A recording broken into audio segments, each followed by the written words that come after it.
Chairman Manchin, Ranking Member Barrasso, and members of the committee, thanks for the opportunity to testify today.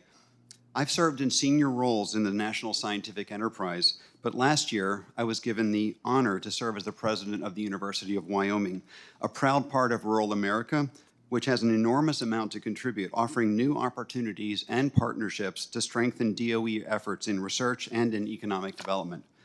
Our vibrant national scientific ecosystem, supported by multiple federal agencies with distinct missions, boasts the strongest scientific capacity in the world. But we can't take our scientific nor economic leadership for granted. We are on the verge of losing it without new investment. Recent efforts in Congress aim to create, in effect, a national innovation infrastructure to grow the science and technology ecosystem. The U.S. Innovation and Competition Act, USICA, proposes a tectonic shift in funding to strengthen science and technology with innovation hubs to drive American competitiveness.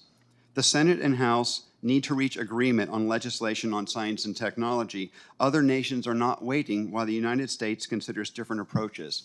And furthermore, rural areas with unique strengths must be embraced. There are provisions in this legislation for rural states to compete effectively, and I urge that such provisions be kept in the final bill that emerges. Universities across the nation are ready to become even stronger engines for science and innovation. My own University of Wyoming has recently proposed major restructuring, planning a new statewide school of computing and a center for entrepreneurship and innovation. With our community colleges, we have formed a Wyoming Innovation Partnership to align educational and corporate partners. And our entire EPSCoR region, including the Dakotas, Montana, and Idaho, is forming a Rural Innovation Consortium, and I acknowledge members of the committee from EPSCoR states. Enter the Office of Science, playing a key role in making the U.S. scientific establishment the world's best. Among its unique strengths are unmatched computing programs, its science facilities, and which all require advanced exascale artificial intelligence and quantum computing approaches. The revolutionary LSST telescope is essentially a peripheral to a massive computing environment needed to repeatedly scan the universe, making a multi-hundred petabyte movie of its contents. The Advanced Photon Source upgrade will shine a light of unprecedented intensity on matter, providing fire hoses of data at unprecedented rates. And Argonne's Joint Center for Energy Storage Research depends on advances in computing to accelerate development of new materials to create powerful new batteries. However, deeper partnerships with academia and industry are still needed. The recent Council on Competitiveness report, Competing in the New Economy, recommends expanding lab missions to encompass economic competitiveness, and the labs are ready.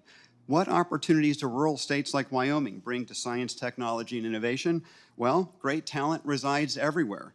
Robert Rathburn Wilson, founding director of Fermilab, grew up on cattle ranches near Frontier, Wyoming. The same talent and frontier spirit is found today, as inspiring visits to small schools such as Ten Sleep High School have shown me firsthand.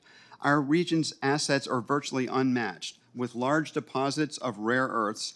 Grand Teton and Yellowstone National Parks provide a unique-in-the-world ecosystem and a laboratory.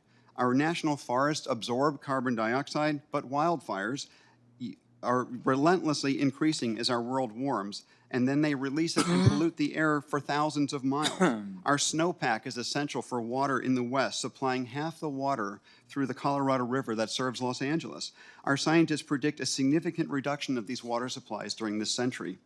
Clearly, there is much overlap with the Office of Science mission. Deeper partnerships between universities and in rural regions and national labs would be mutually beneficial. I recommend that more faculty from EPSCoR regions be added to DOE advisory committees. Environmental issues do not respect state nor agency boundaries, so interagency cooperation is needed. Wyoming, for example, is home to NSF's National Center for Atmospheric Research supercomputing facility with ample capacity to house multi-agency efforts that could serve DOE, NSF, and others for a coordinated attack on critical environmental problems, while also serving as a regional hub that anchors a new innovation economy. I urge the committee to explore such possibilities. The Office of Science is an extraordinary national asset. Its efforts in advanced computing must be strengthened as a key element of the modernization of our national scientific and innovation infrastructure. Our overall effort needed to compete in the global economy must encompass assets from universities, national labs, and industry, including rural regions of America, for us to succeed in this global competition. Thanks for the opportunity to testify today.